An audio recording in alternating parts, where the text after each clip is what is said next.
In this question, they're asking us to calculate the standard enthalpy change for a reaction. And they give us the balanced equation, and they say use Appendix 4, which is in the back of your book, to look up the standard enthalpies of formation for each of the substances.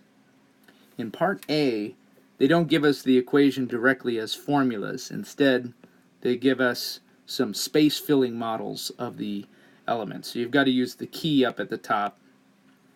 Blue is nitrogen, white is hydrogen, red is oxygen, and black is carbon, just to write the equation, and then from that you can apply the equation. So we've got 2 NH3, 3 oxygens, 2 methane molecules, CH4, and this molecule is hydrocyanic acid, so a hydrogen, carbon, and nitrogen together. And then, of course, the last one is water, 6 of those.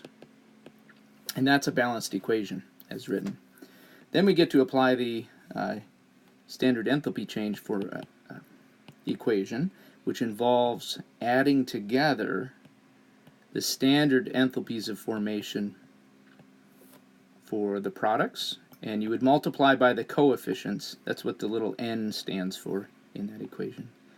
And subtract from that the sum of the enthalpies of formation for all of the products multiplied by their coefficients.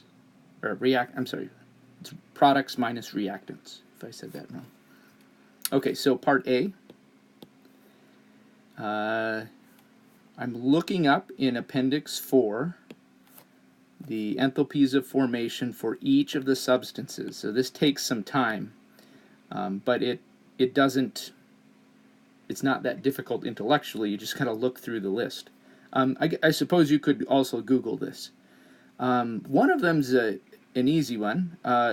Diatomic molecules, or if there are any lone elements, your enthalpy of formation would be 0. But every other one you've got to look up. After looking that up, and we apply the equation. For the hydrocyanic acid, it's 135.1, and to that we're adding 6 because of the coefficient 6 for water times negative 242. Notice that there is a different enthalpy of formation for gaseous water than there is for liquid water. So note the state of matter for the water. I think everything else is pretty standard.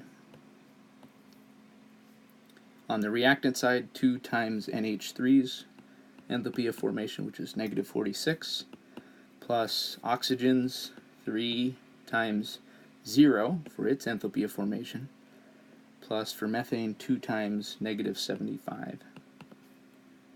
Once you've got the equation written and you've done the bookkeeping, it's just a matter of crunching some numbers. So this one works out to be negative 940 kilojoules, or you could state that as kilojoules per mole is another format. Either kilojoules or kilojoules per mole is acceptable. In Part B, luckily they give the equation to us directly, so we're just going to look up CaSO4 and H3PO3. So it's products minus reactants, considering their coefficients. So a 3 in front of CaSO4.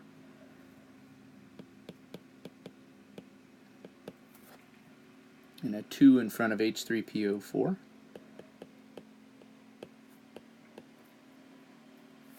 And the implied coefficient in front of calcium phosphate is a 1. So it's negative, this is a big one, negative 4,126. And a 3 in front of sulfuric acid, which is a negative 814.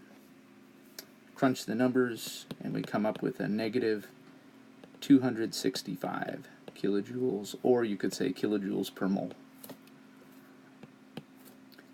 For Part C,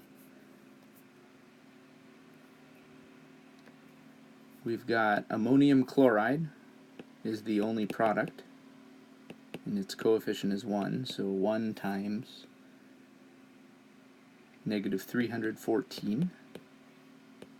And from that we're going to subtract the sum of 1 times negative 46 is 46, and 1 times negative 92 crunch the numbers, and we arrive at negative 176 kilojoules, or you could say kilojoules per mole if you prefer.